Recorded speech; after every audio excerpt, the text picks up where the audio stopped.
Welcome to Housing After 60. I am Charles Odell. On this site, we analyze the math and the reality of senior housing to find your best options. Let's get started. Welcome to another deep dive from Housing After 60. Today, we are looking at how to build a financial fortress around your home renovation. Exactly. And this is all based on our latest research over at housingafter60.com, and it's something every single homeowner really needs to hear. You know, this quote right here really frames the entire issue perfectly. Hiring a contractor after age 60 is a high-stakes financial maneuver, not a social call. It is so true. For so many of us, our home isn't just a place we live. It is our single largest financial asset. So when you hire someone to work on it, you're not just making a friendly agreement. You are executing a major business transaction that directly impacts your entire net worth. And the stakes in this hiring game have gotten so much higher recently. Oh, absolutely. The reality of the market in 2026 has created this perfect storm of increased costs and, frankly, increased risks, which makes being prepared more critical than ever before. And a huge part of that risk comes down to this number, 15%. That's right, a 15% spike in labor prices. What that's done is it's created a vacuum, and it's being filled by inexperienced and, let's be honest, sometimes fraudulent workers. We call them storm chasers. They follow the money, not the building codes. They're literally counting on homeowners not knowing the right questions to ask. And pretty soon, you start to hear these classic excuses, right? Oh, the truck broke down, or I need more money for materials. But here's the key thing to understand. These aren't just little excuses. They are massive red flags. They often signal that the contractor is totally undercapitalized, that they're living project to project, and they're using your deposit to pay for their last screw-up. This is exactly why we have to shift our entire approach. It is time to forget about hiring based on a vibe check or, how nice someone seems. Yep, we've got to build that fortress around your equity, and you do that using a systematic, business-like vetting process. This is really the core of the framework we detail on the Housing After 60 website. And this really boils it down, doesn't it? Politeness does not hammer nails. A nice personality is completely and totally irrelevant. What actually matters, the stuff that protects your investment, is their technical competence, their insurance, and their financial stability. The bottom line is you are hiring a vendor. You are not making a new friend. So here it is, your first line of defense, 3 absolute non-negotiables. First, you've got to verify their license and do it on your state's official website. Second, get that 2026 Certificate of Insurance, the COI, sent to you directly from their agent. And this third one is so critical. You have to enforce the 10% down rule. If a contractor asks for more than 10% upfront, it's a huge sign they don't have the cash or the credit to buy materials. That means they're using your money to run their business, and that is a massive risk you just can't take. Now look, you don't need to become a structural engineer overnight. The whole point of what we call the technical litmus test is simply to know enough to spot a lie. Right, and as we noted on the site, asking just a few smart questions can reveal everything you need to know about their actual expertise or lack thereof. So you want to focus your questions on 3 key areas: structural, MEP systems, and permits.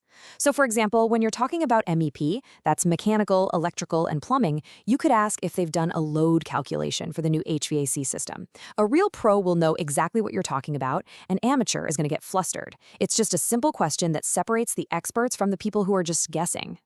And oh my gosh, if you ever hear the phrase, on the left, "We don't need a permit for this," your vetting process is over. You stop right there.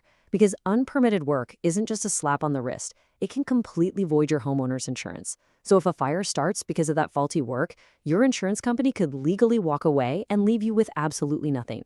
A real professional will be proud to give you that permit tracking number. Okay, so once you've figured out that they're technically competent, it's time to put on your financial and legal armor. This is all about the paperwork and the payment structures that are designed to protect your money, from that very first check all the way to the final payment. And probably the most powerful piece of armor in your arsenal is something called the mechanical lien waiver. To put it simply, this is your proof. It's proof that your contractor has paid their suppliers for materials. Without this piece of paper, a lumberyard could legally come after you for a bill your contractor never paid, even if you already paid the contractor for it. So this needs to become your mantra. No waiver, no check, no exceptions. For every single payment you make, you get a signed lien waiver in return. It's a simple transaction. They hand you the signed waiver, and only then do you hand them the check. No exceptions. This one simple rule can prevent some absolutely devastating financial nightmares. This table is a great example of the kind of transparency you should be demanding. When you understand the breakdown between labor and materials, it helps you spot a padded invoice. So take a look at drywall and paint. The labor cost is more than 4 times the material cost. That's actually a pretty normal ratio for that kind of work. If you see a bid where those numbers are way off, that's a huge red flag. And if you want the full breakdown, we have more detailed cost tables just like this in the post on housingafter60.com. All right, let's bring this all home. This final section is your non-negotiable list. I want you to think of it as the keys to the fortress. It's an actionable checklist that combines everything we've just talked about into one simple, powerful tool. So here's your actionable checklist. You see the key items here: getting 3 detailed bids, setting up a milestone payment schedule, and of course, requiring a signed lien waiver for every single check. And here's a pro tip that's not on the slide. When you check references, don't ask for a recent job. Ask for the address of a job they finished 2 years ago. Drive by. If you can, ask the homeowner how the work is holding up. We call that a tailgate reference, and believe me, it tells you way more than a curated phone call ever will. You know, I absolutely love this final quote. In this business, difficult usually just means someone who doesn't get cheated. Exactly. You should never, ever be afraid of being called difficult.